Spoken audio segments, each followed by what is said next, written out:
Olá, programa Conectados com você, obrigado pela sua companhia, né? Todo dia uma mensagem nova, né? Tá fazendo tão bem para mim, né? Espero que também faça bem para você, né? Porque é tão bom a gente trazer o Evangelho de Cristo, né? As suas histórias, né? Todos os acontecimentos e principalmente esses acontecimentos que nós estamos vivendo agora, né? Que antecedem a sua Páscoa e a sua ressurreição.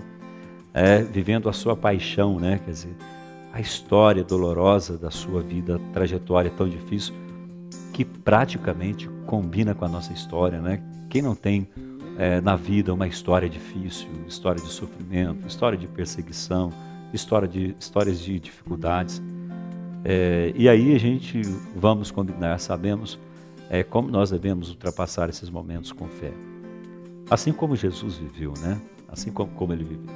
Então vamos lá, hoje está no Evangelho de João, capítulo 11, versículos de 45 a 56. Estamos diante de uma sentença, né? Depois da intolerância ali dos judeus, né, e das autoridades da época contra Jesus, né, entra um personagem extremamente importante para aquele momento e para a sentença. Caifás. Caifás era sumo sacerdote, ou seja, fazia parte da elite das autoridades daquele tempo e trabalhava no Sinédrio. O Sinédrio, uma assembleia judia, né, de anciãos da classe de dominantes daquela época, né, a qual diversas funções políticas ali existiam, também religiosas e também aqueles que faziam as leis. Então Jesus está num momento assim crucial da sua vida, né? Foi colocado no tribunal porque ele era praticamente um agitador do povo, né? E principalmente, olha que interessante, porque Jesus fazia milagres. Ele fazia milagres, ou seja, os milagres que ele realizava era visto naquela época como uma afronta. Que interessante, né? Principalmente como uma afronta política, né? E também, ou seja, a frágil tranquilidade política daquela época que existia, praticamente foi assaltada por um homem que roubou a cena daquele tempo, né, do seu tempo. Ele praticamente veio e mudou o rumo da história de todos. E aí entra a palavra, né? Melhor que um só homem morra a perder toda a nação. Vamos olhar aqui no capítulo 11, no versículo 48, né? Se deixarmos que ele continue agindo assim, todos acreditarão nele, virão os romanos e tirarão de nós o nosso lugar santo e também de toda a nação. Que audácia, né? Ou seja, o poder praticamente utilizado somente para o poder, né? Sem pensar nos menos, nas pessoas mais fragilizadas, né? Mais empobrecidas. Ou seja,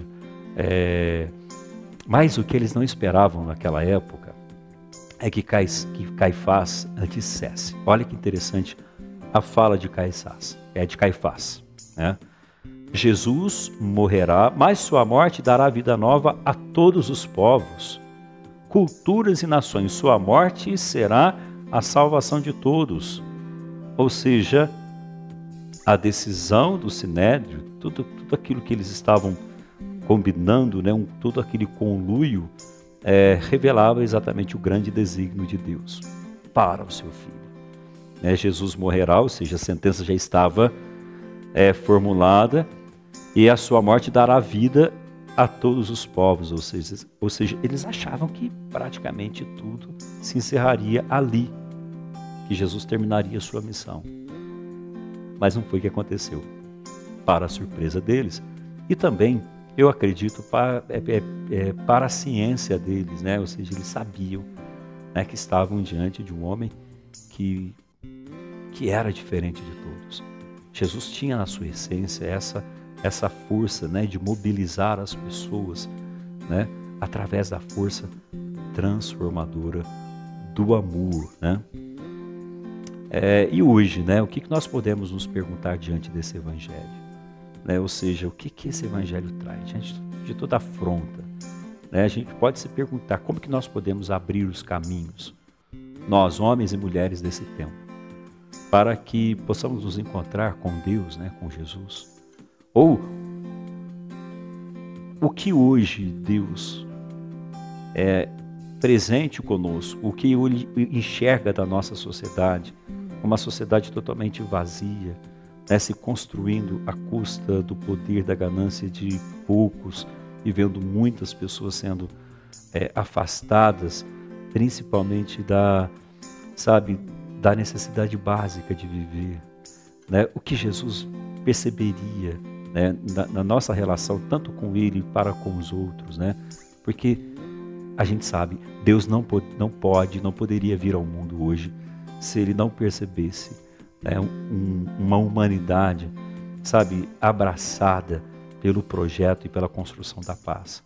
Né? Enquanto nós não construirmos caminhos de acolhida, de partilha, de solidariedade, de fraternidade, nós seremos impossibilitados de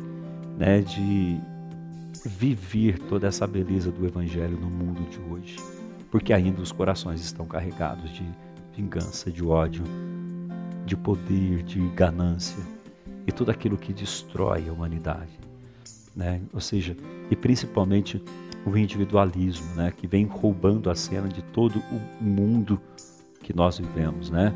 Esse mundo líquido, esse mundo vazio, perdido nas suas escolhas. Então vamos optar pelo caminho de Jesus, fazer a opção por Ele, né? E perceber nas entrelinhas do Evangelho, né, a sua relação com esses poderosos, com esses homens de força, como nós podemos transformar o mundo. E principalmente o nosso mundo dentro de casa, né? Que também,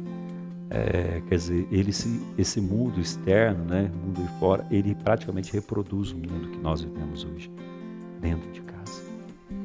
Então espalhemos boas notícias sempre, né? Sejamos portadores da boa nova sempre. Ou seja, a dor de Jesus na perseguição, né, não foi para ele motivo de derrota, sem dúvida nenhuma. Aquela sentença dada a ele, ao contrário, foi motivo de vitória, porque ele sabia da missão que ele estava cumprindo, né, no qual Deus, o seu Pai, enviou ao mundo para isso. É isso. Que essa palavra te ajude a pensar no seu mundo, na sua casa, nas pessoas que você ama, né, e que você possa transformar o seu mundo num mundo bem melhor, né, utilizando todas as armas, né, utilizadas por Jesus. Armas que não ferem, que não destroem, sim constroem uma nova e verdadeira humanidade. Que Deus te abençoe em nome do Pai, do Filho e do Espírito Santo. Amém. Obrigado, viu, pela sua companhia aí, tá? Amanhã a gente se vê. Tchau.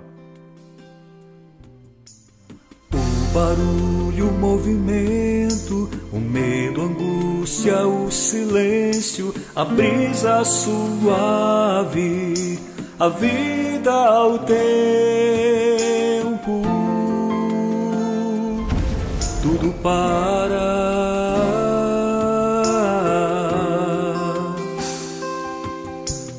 O sossego, a calma, a abertura, a entrega, alguém me espera.